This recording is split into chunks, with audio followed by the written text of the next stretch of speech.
तोहरा बिना दिल न लागे साजन हो। रात दिन तोहरे ही नाम पुकारे साजन हो।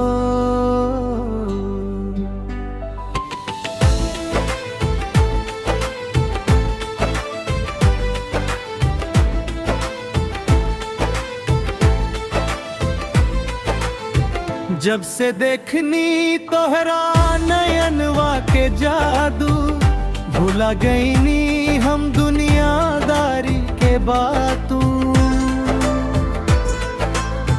तोहरे हंसी में बसल चांद सूरज, तोहरा बिना लागे सब कुछ अधूरा जो।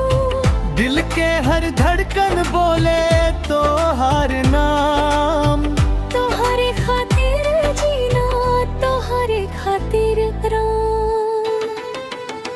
तोहरा बिना दिल न लागे साजन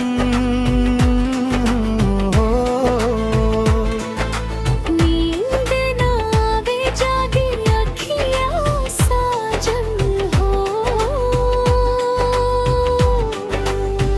आजा सजना अब देर ना कर, तू ही बाहम गम जाजन हो।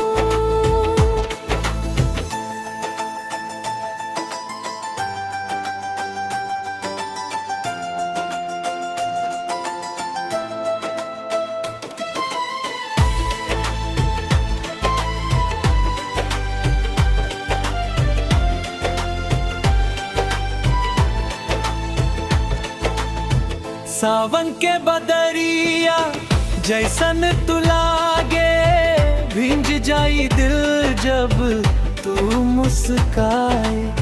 रे मुझे फूहार जैसन तोहार बात, सुन के मनवा हरदम बहक जाए।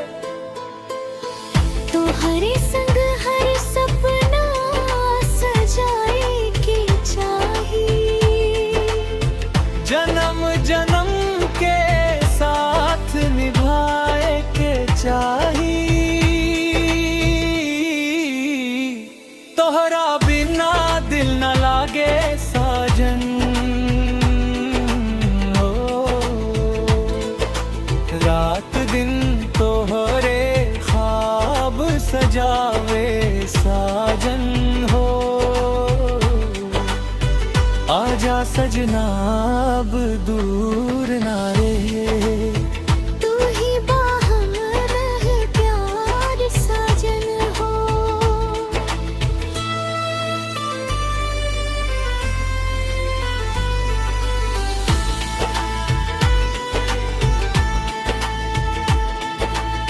चांदनी रात में तोहार याद सतावे, तारन से पूछी कब तू आवे।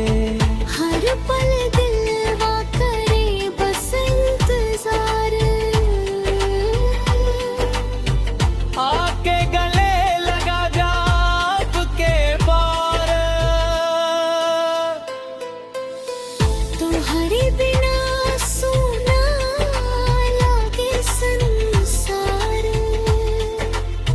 तू ही तो दिल के इकलौता प्यार। तोहरा बिना दिल न लागे साजन हो। सांसों में बसल बारू तू साजन हो। आजा सजना अब पास तू आ।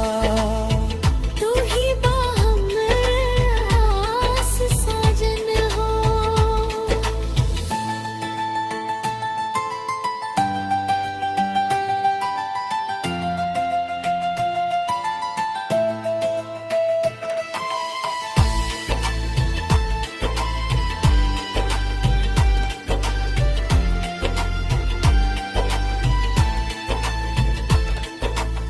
ना ना चाहे शान, बस तो हर साथ रहे हर मान। हाथ में हाथ, आँख में आँख, कट जाए जिंदगी ये तबा पहचान। जब तू बोल समार दिल खिल जाला, हर दुख दर्द एक पल में मिल जाला। तो हरे संग हर दिन लगे त्योहार, तो हरे बिना सब कुछ बेकार। तू ही हमरे सुबह, तू ही हमर शाम, तो हरे नाम से शुरू, तो हरे नाम पे खत्म हर काम।